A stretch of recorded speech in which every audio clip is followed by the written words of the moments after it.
আজকের আর্জেন্টিনা এবং উরুগুয়ের ম্যাচের পর যারা আলভারেজের সঙ্গে ভিনিসিয়াস জুনিয়রের তুলনা দিবেন অথবা ভিনিসিয়াসকে এগিয়ে রাখবেন তাদের ফুটবল জ্ঞান নিয়ে প্রশ্ন থেকে যাবে যথেষ্ট।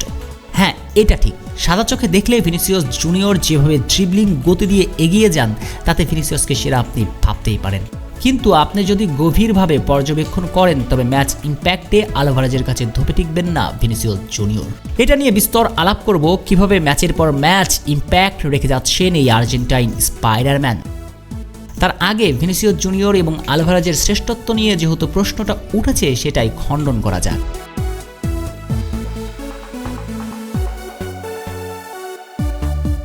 ভিনিসিয়াস নাকি আলভারেজ, এই প্রশ্নের উত্তরে সর্বপ্রথম টানতে হবে একটা কথা, আপনাকে সেরা হতে হলে জাতীয় দলে ভালো করতেই হবে। ক্লাবে কি করলেন না করলেন সেটা মুখ্য বিষয় নয়। মেসির শ্রেষ্ঠত্ব নিয়ে বিতর্ক তুলে এই প্রশ্নটা একটা সময় ছিল পুরো পৃথিবীর। সবকিছু জয় করেও জাতীয় দলের ট্রফি বিবেচনাতে মেসিকে সেরাদের সেরা মানতে দ্বিমত ছিল অনেকের, এবং মেসি শেষ পর্যন্ত সোনার পিন্ডিটা জয় করে সব বিতর্কের অবসান টেনেছেন। তবে আজ নিশ্চয়ই ভিনিসিয়াস আর আলভারেজের বেলাতেও যুক্তিটা আলাদা করার সুযোগ নেই, প্রাধান্য পাবে জাতীয় দলের পারফরম্যান্স।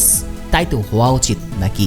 তাহলে আলভারেজ ইতিমধ্যে বিশ্বজয়ী ফুটবলার, শুধু দলগতভাবে বিশ্বজয়ী করেননি বরং দলকে শিরোপা জেতানোর সবচেয়ে বড় ভূমিকা রেখেছিলেন তিনি। পুরো টুর্নামেন্টে করেছিলেন 4খানা গোল, যেটা জাতীয় দলের জার্সিতে ভিনিসিয়াস জুনিয়রের প্রায় পুরো ক্যারিয়ারের সমান। অর্থাৎ আলভারেজের এক টুর্নামেন্ট ভিনির জাতীয় দলের প্রায় পুরো ক্যারিয়ার। এখন বলুন, বিশ্বকাপে যে 4টা গোল করেছে সেটা কি এতই সহজ বিশ্ব মঞ্চে পারফরম্যান্স করা?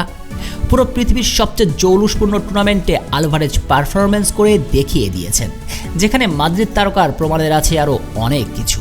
এবার আসুন আলভারেজের মাঠের পারফরম্যান্সের গল্পে। শুরুতেই বলা হয়েছে ভিনিসিয়াসের ড্রিবলিং আর গতি সবার চোখে পড়ে, কিন্তু আলভারেজ ইম্প্যাক্ট খালি চোখে দেখা অনেক কঠিন। সেজন্য আপনাকে অনেক গভীরভাবে ফুটবল নিয়ে ভাবতে হবে।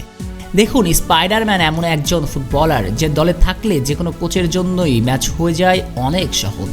এই আর্জেন্টাইন তারকা একাধিক পজিশনে খেলতে পারার কারণে প্ল্যান এ কাজ না করলে আপনার তাকে সাবস্টিটিউট করার প্রয়োজন নেই। প্ল্যান বি হিসাবে তার পজিশন চেঞ্জ করে ম্যাচে একটা ইম্প্যাক্টফুল চেঞ্জ নিয়ে আসাই যায়। সর্বশেষ উরুগুয়ের বিপক্ষে ম্যাচের কথাই ধরুন না, সেন্ট্রাল ফরওয়ার্ড হিসেবে শুরু করেছিলেন ম্যাচে, কিন্তু শুরু থেকেই নিজেকে মেলে ধরতে পারছিলেন না, দিনটা খারাপ যাচ্ছিল তার। এরপর স্ক্যালোনি কি করলেন দেখুন, তাকে সেকেন্ড স্ট্রাইকার অর্থাৎ অলমোস্ট প্লেমেকার হিসেবেই খেলিয়ে দিলেন। তার পরের গল্পটা তো আপনি জানেনই। 4টা চান্স ক্রিয়েট করেছেন আদর্শ প্লেমেকারের মতো। আর্জেন্টিনার নতুন জাদুকর থিয়াগো আলমারা যে চোখ জুড়ানো গোলটা করেছেন সেই গোলের অ্যাসিস্টটাও এসেছে আলভারেজের পা থেকে। এবার বলুন, পৃথিবীর কোনো কোচ কি ভিনিসিয়াসকে এইভাবে ভিন্ন ভিন্ন রোল প্লে করানোর সাহস দেখাতে পারবেন? আপনার কাছে মনে হতেই পারে ভিনিসিয়াস ড্রিবলিং গতিতে সেরা, কিন্তু ম্যাচের কার্যকারিতা আমলে নিলে ভিনিসিয়াসের চেয়ে ঢের এগিয়ে থাকবেন আলভারেজ। এছাড়া পৃথিবীর সবচেয়ে বড় টুর্নামেন্টটাতে আলভারেজ নিজেকে প্রমাণ করেছে, ভিনি সেখানে অনেক প্রমাণের বাকি।